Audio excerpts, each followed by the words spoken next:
এখন জেলে বসে ব্যাংকের ঋণ পরিশোধ করা কি এত সহজ ব্যাপার? তারা কেউ ব্যবসা করতে পারে না।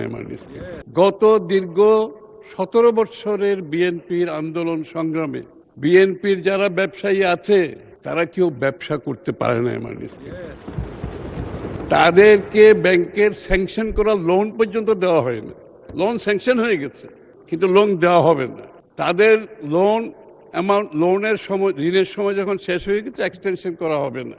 যত ধরনের বাধা বিপত্তি সৃষ্টি করা যায় ব্যাংকিং সিস্টেমে, এই বিএনপির নেতা কর্মীদের বিরুদ্ধে সেটা করা হয়েছে। মাননীয় স্পিকার, তাদের গ্যাসের লাইন কেটে দেওয়া হয়েছে, ইলেকট্রিসিটি লাইন কেটে দেওয়া হয়েছে।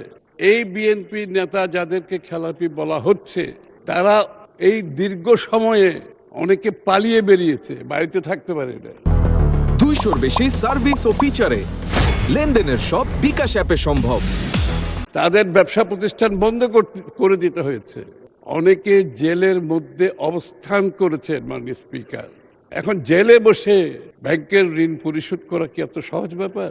মাননীয় স্পিকার, আমি আর পুনঃতফসিলীকরণ হচ্ছে ব্যাংক ক্লায়েন্ট রিলেশনশিপের ব্যাপার।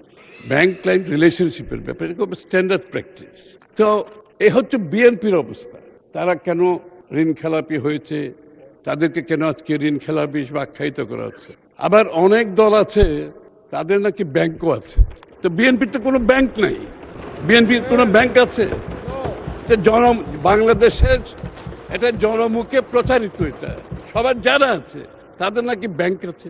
তো তাদের যদি ব্যাংক থাকে তাহলে তাদের দলের সদস্যদের ঋণ খেলাপি হওয়ার তো সুযোগ নাই। মাননীয় স্পিকার, এমনকি এই একটু আগে আমি একটা বিলে ছিলাম, ওই বিলের সময় অনেকে বলেছেন যে এখানে এই যে বয়সটা বাড়ানো হচ্ছে, এখানে বোধহয় পছন্দের কাউকে দেওয়ার একটা সুযোগ সৃষ্টি করার জন্য। তা আমি বলছি, যাদের যেই দলের ব্যাংক আছে তারা তো তাদের পছন্দের ব্যাংকের চেয়ারম্যান বানিয়েছেন, তাদের পছন্দের ম্যানেজিং ডাইরেক্টর বানিয়েছেন, তাদের পছন্দের লোক নিয়োগ করেছেন, আবার তাদের অপছন্দের লোককে চাকরিচ্যুত করেছেন। এই কাজটি তো মাননীয় স্পিকার বিএনপি করতে পারবে না, সেই সুযোগও বিএনপির নাই।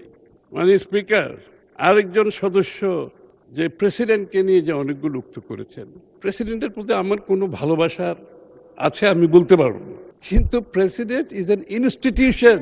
প্রেসিডেন্ট ইজ এন ইনস্টিটিউশন, ব্যক্তি না। হ্যাঁ, ওই যে নাহিদ শপথ নিয়েছিলেন না প্রেসিডেন্টের কাছ থেকে? শপথ নিয়েছেন না? তাহলে কেন নিয়েছিলেন? আপনার যদি শপথ নিয়ে মন্ত্রী হয়েছেন প্রেসিডেন্টের কাছে, কেন নিয়েছেন? না, আমি আপত্তি করছি না, আমি আপনাকে কৃতিত্ব দিচ্ছি। আপনি ভালো কাজটাই করেছেন, কারণ আপনি ইনস্টিটিউশনকে সম্মান করেছেন। এখন আপনি মন্ত্রী নাই, আপনি বিরোধী দলে বসে আছেন, এখন আবার প্রেসিডেন্টকে আপনি ইনস্টিটিউশন হিসেবে তার সম্মানটা থেকে বঞ্চিত করছেন। আপনাদের বক্তব্যে সকলের মধ্যে এই কথাটি উঠে আসছে।